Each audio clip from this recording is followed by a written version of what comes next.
When we see monks walking in the cold weather, many people unconsciously think that Buddhism is an extreme ascetic path, far removed from ordinary life.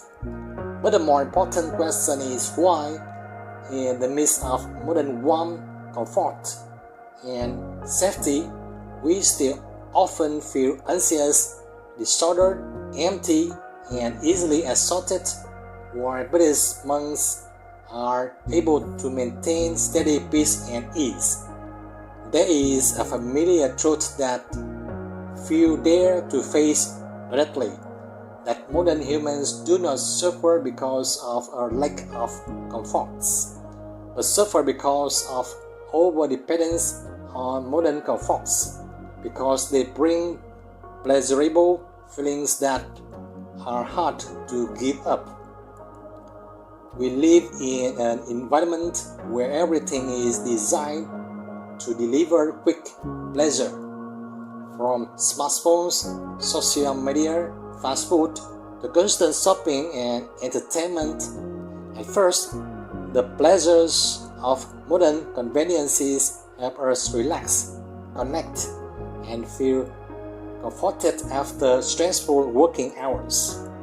Pleasure itself and reliance on material conveniences are not wrong, but the problem begins when we unconsciously become addicted, and cannot tolerate their absence.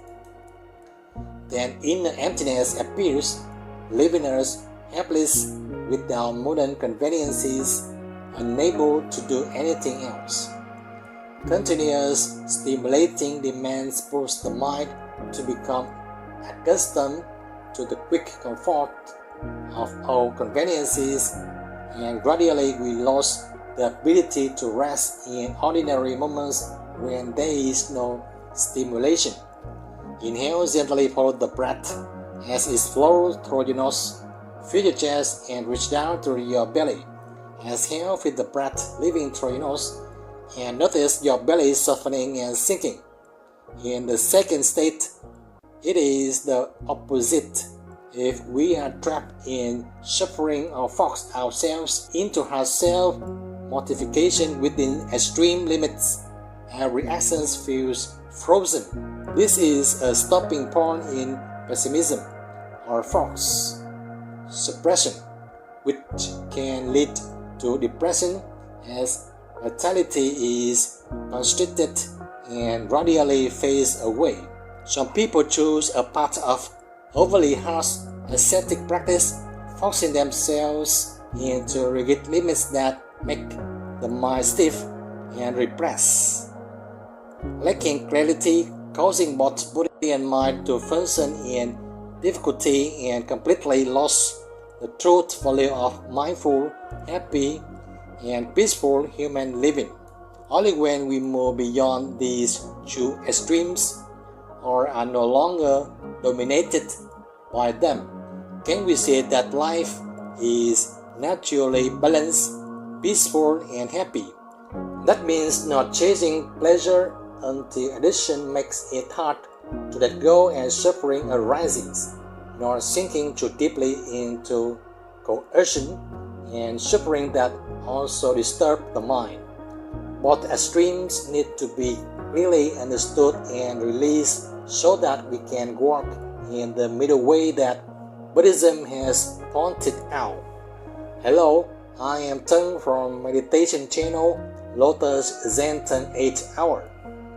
Please watch this entire video to clearly recognize the middle way that Buddhism transmitted more than 2,500 years ago. It is a path that always brings a peaceful life, just as Buddhist monks practice every day. Please subscribe to the channel, press like, share, or leave a comment so that we have the motivation to continue accompanying you in this video and the next one. First, let us look at a common mistake, thinking that happiness lies in trying to prolong pleasant feelings without seeing the deeper emptiness behind each peak of satisfaction. Have you ever noticed that you are living too indulgently with yourself by constantly pampering the urges of ordinary material comforts familiar within your mind, or at times even letting yourself go amid worldly pleasures? We often think this is normal because everyone is living like this every day. But when pleasure is repeated long enough, it is no longer joy. It becomes discomfort when absent and turns into a painful habit, like a burden tightly bound and hard to release, such as addiction to fame, money, position, relationships, health, or desires when gained and then lost. They cause us to fall into emptiness, making the mind disordered or taking a very long time to regain balance. And when that habit forms, it quietly controls our choices, emotions, and even the direction of the mind.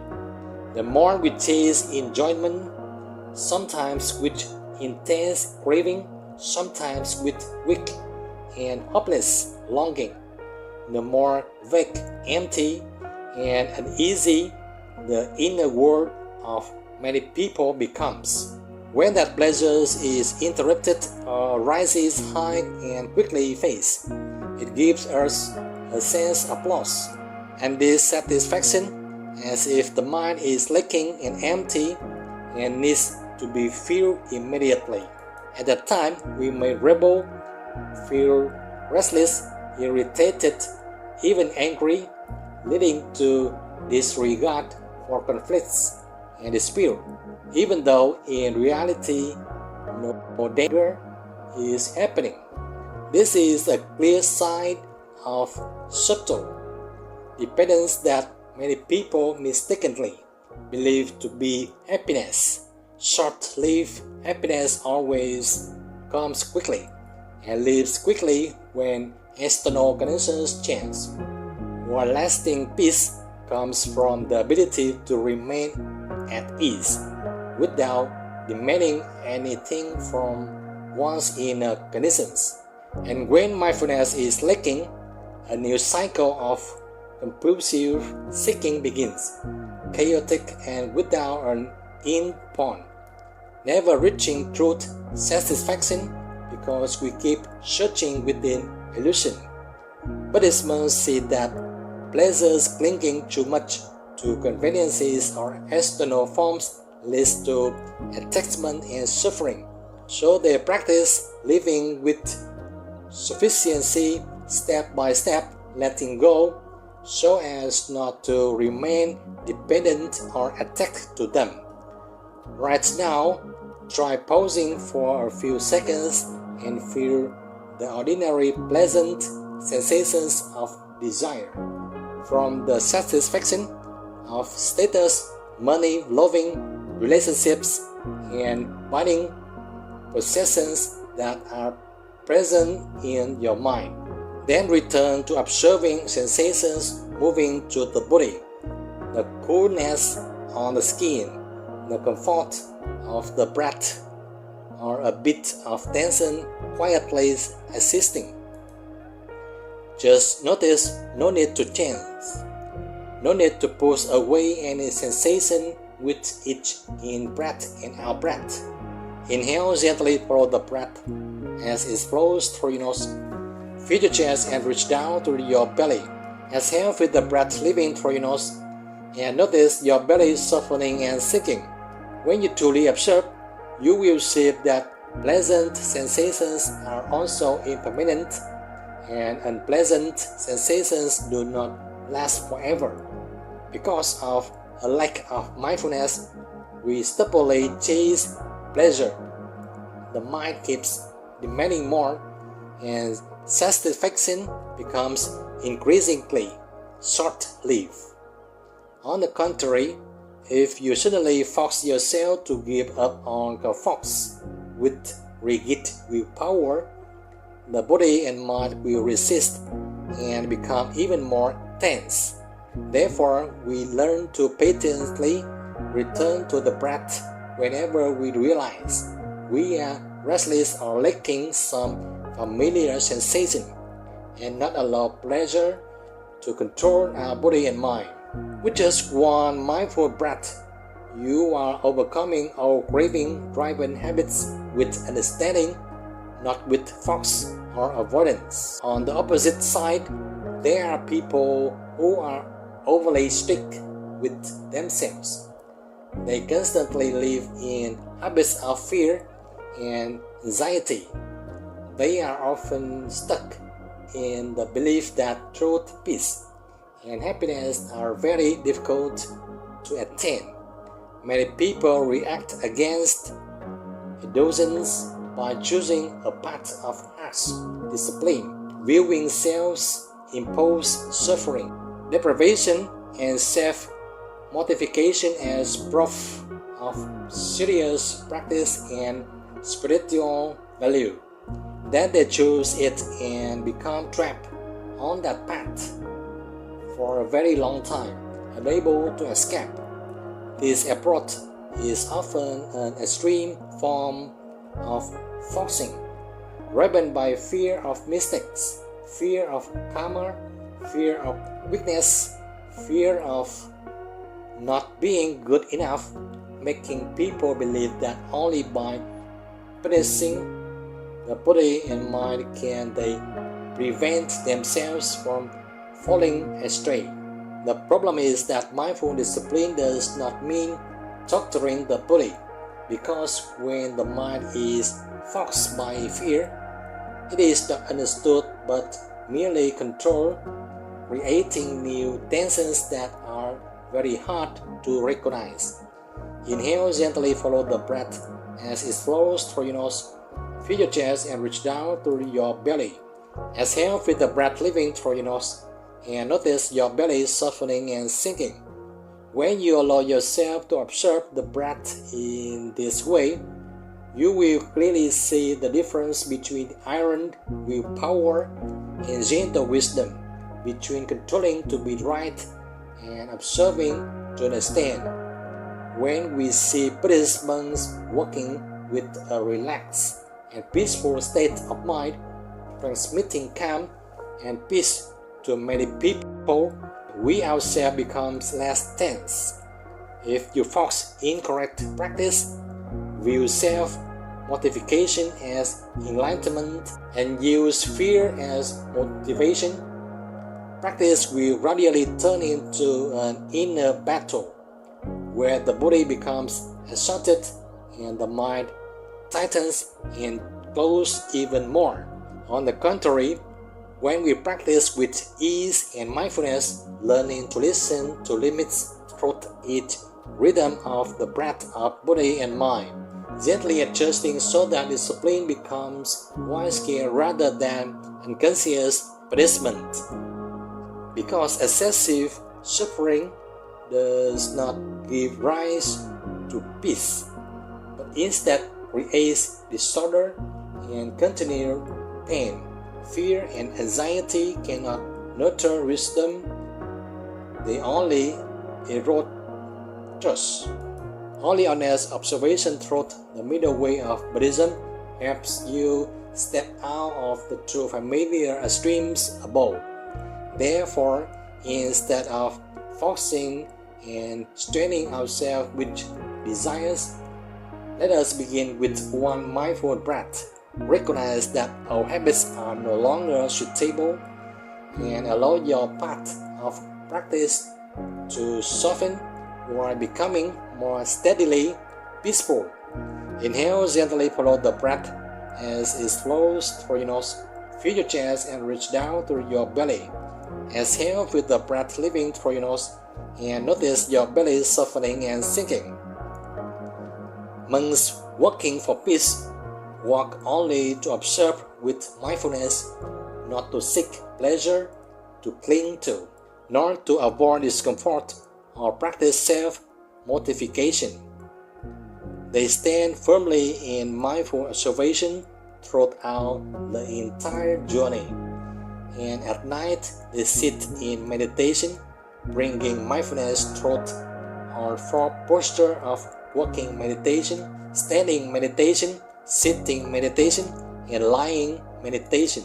The middle way, therefore, is not about standing in the middle for safety or making half-hearted compromise, but about the ability to remain steady with whatever is happening in body and mind, without being pulled off balance by familiar reactions of pleasure or discomfort in life. More than 2,500 years ago, the Buddha was once a prince, living in complete indulgence, and then chose extreme asceticism. From this, the Buddha showed for himself that neither of these paths led to lasting liberation or peaceful happiness. From that experience, the Buddha brought forth the middle way as a path of wisdom, where the breath and mindful feelings are directly observed, without pushing away discomfort or clinging to pleasure. In modern life, work stress, loss of familiar comfort, or emotional conflicts often cause us either to seek pleasure out of habits and craving, or to silently deal with strain and inner disorder, making mindfulness difficult to find. Therefore, when we force ourselves to endure in order to progress faster, body and mind become exhausted, the breath tightens, and meditation gradually becomes precious rather than a refuge to discover truth and mindfulness. On the other hand, if we indulge our habits and only seek pleasant sensations, the mind becomes dependent on pleasure, and when conditions change, we easily fall into emptiness and anxiety, leading to rebellion or suffering.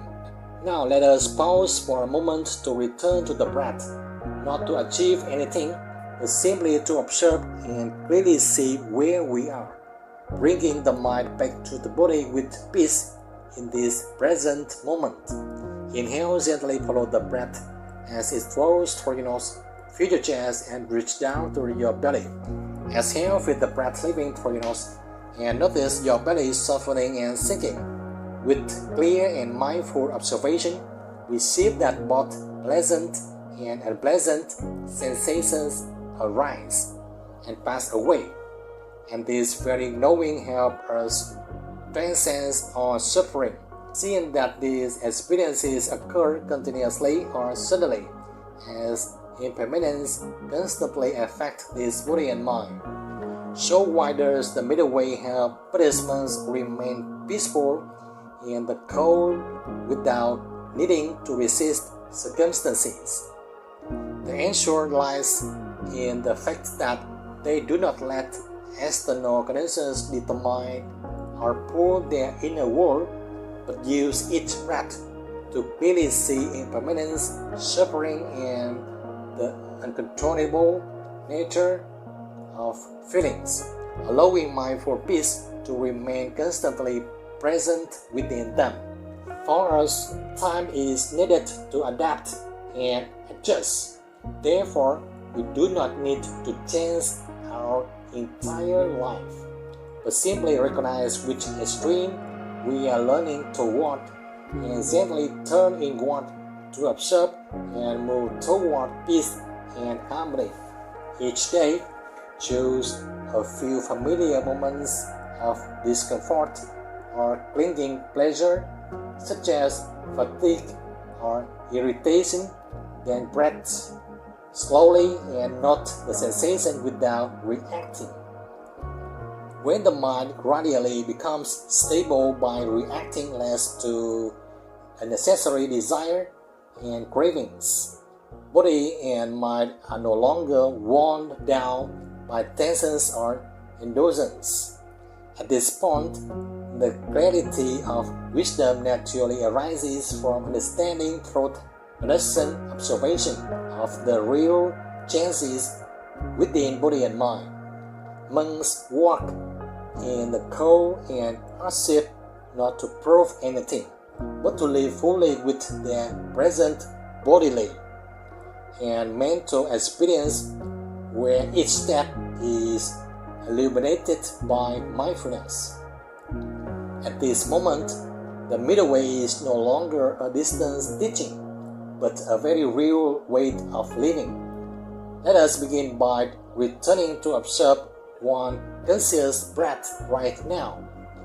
From the Middle Way practice just shared, we can gently look back and clearly see why this meditation sessions is not meant to create special sensations, but to help us understand our body and mind more deeply. We observe the breath and our body and mind without being carried away by pleasure or resisting discomfort.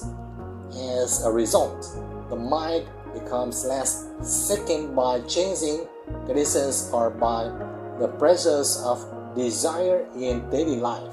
When we regularly return to the breath, the body naturally relaxes, the nervous system calms down, and the mind begins to have space to rest instead of constantly reacting to hurry and exhausting emotional urges. We become more mindful and recognize many old habits that seem normal but are actually quietly controlling our behavior, emotions, and the way we treat ourselves. When we clearly see the usefulness of the Middle Way, we avoid excessive forcing or excessive indulgence. Both extremes distort peace and make practice unnecessarily tense. On the contrary, by following the guidance of the Middle Way, we learn how to care for the body just enough, listen to the mind appropriately, and allow wisdom to arise from direct observation, leading to mindfulness. What matters is that you do not need to become someone else.